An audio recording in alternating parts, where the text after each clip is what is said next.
Schwartz, ESPN. When you were on the bench with 4 fouls, Kyrie just went to another level. 33 points in 19 minutes, I think it was, when you had your 4th. What did he show you in the world tonight? Nothing. Same thing I've been saying since I got here. I've been saying he's a special kid, he's a special talent. As the stakes get higher and higher, his game gets higher and higher. But it was nothing surprising for me. But he rose to the occasion and he put the team on his back. And we definitely needed that effort from him. And you know, like you said, he's just been kind of dictating the game and being a playmaker and things of that nature throughout the playoffs or even throughout this series so far. But tonight, you know, he showed why he's one of the best point guards in the league, and he commanded us, you know, to be better, especially in the second half. Jared Weiss, CLNS Media and Celtics blog. When the Celtics were switching on you in the 4th quarter, you would often size up or switch on you and take it to them, and often would pull back for a step back. What were you seeing when you get those looks? Just trying to be aggressive. Obviously, I couldn't be as aggressive as in the first half because of the foul trouble. So, you know, if I'm on the floor, I got to be aggressive and, you know, try to make plays, help our team be successful, and, you know, read the defense. I was able to still be aggressive and find, you know, 2 of our shooters, you know, for 2 threes. Found Kev, found Swish. So, you know, it was just trying to read the game, you know, the game in between the game, and it worked well for us. LeBron, Ray Jaski, ESPN 990.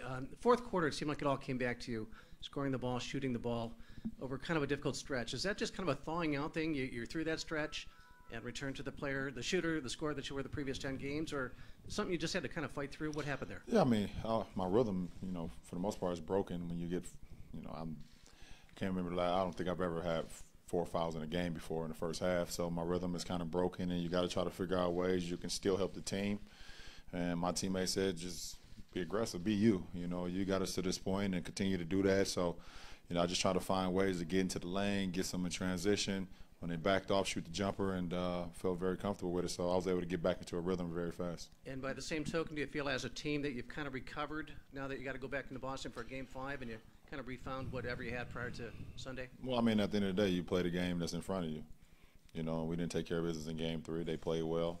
Tonight they played well again, but we was able to play well, you know, especially in the second half, and we defended. You know, and if we defend, then we're going to always give ourselves a good chance to win. So, you know, we look forward to, you know, to the next game. And, you know, it's a difficult challenge because, you know, our preparation going into the series was going against a team with Isaiah. You know, so now, you know, they're playing a lot differently now, so we're trying to figure out exactly what they're running and things of that nature. So it's been very difficult on this, you know, without, you know, IT on the floor. But, you know, now there's just 2 games that we've been able to see them. We're going to get a better understanding. So, you know, we should be a lot better in Game 5. LeBron, Chris Fedor, Cleveland.com. I was going to ask about that exactly. Do you feel like the second half was evidence of you guys starting to understand exactly what it was they're trying to do without Isaiah now that he's not there? Yeah, I mean, like I said, we game plan because their series went to 7. We game plan for both teams, you know, and they're a different team when IT's well. I'll say they're a different team. They run different things, you know, just because of IT being a huge piece of the puzzle for them offensively.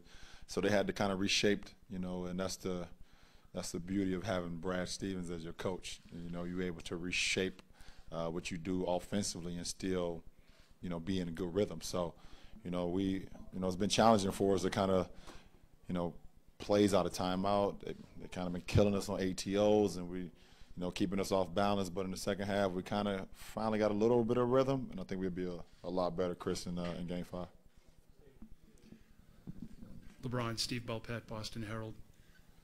They kind of caught you in a momentum shift in the second half last game. Did they almost show you a little bit more in this one? Because you guys knew what was coming out. No, I mean, listen, they got they're well coached, and they got guys that's always kind of been counted out throughout their career. So they play with a lot of pride. And then you add the the green on their back, and with this is history. This is a franchise that you kind of, no matter who's out on the floor, you have to play for, that franchise and play with pride. So, they're giving us everything that they have, and we're expecting it, and we want the challenge. I mean, it's the postseason.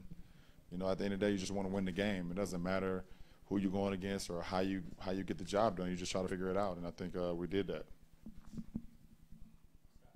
LeBron, Scott Sargent, WFNY. Kind of a two-part question. In your career, kind of looking back, have you ever seen a player get double and triple boxed on rebounding opportunities as much as Tristan has? And how big was Kevin's rebounding in addition to that, just given the way that they are defending him on the glass?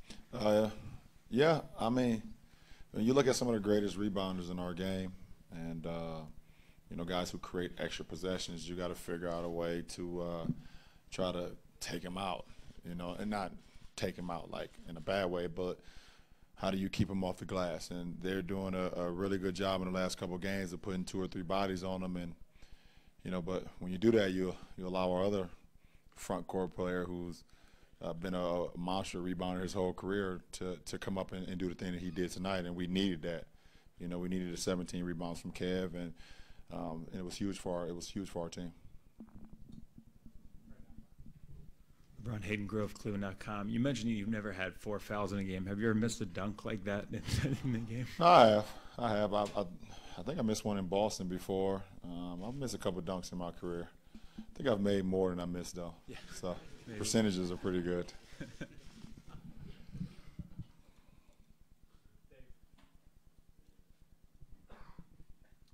LeBron, Dave McMenamin, ESPN. When you came into the league, there was not a superstar on your team that you had to kind of manage with or manage your game with. What have you seen about the way Kyrie has either taken your example at sometimes or take the lead other times? When I came into the league, or my first 7 seasons in the NBA?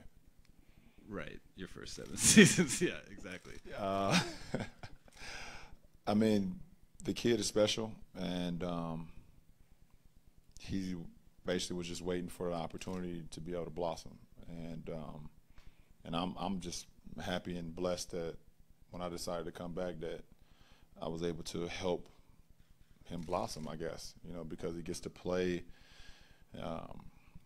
in games that he's always been built for. He just never had the opportunity because of the team at that point in time. So, with me coming back and we getting Kev and making a trade for JR and Ximo and Shump and and all the pieces started coming together, and Double T gets better, and Delhi and all that. And in year 1, it started to, even though it wasn't the successful season that we would have hoped for, it gave him some experience that he didn't have in his first, I don't know what he had, 4 seasons before I got here, that he didn't have, but he was already built for it. His game was built for it, and I'm happy, like I said, to be able to, I guess, sit back with 4 fouls and see him do what he's always been built to do. He was born for these moments.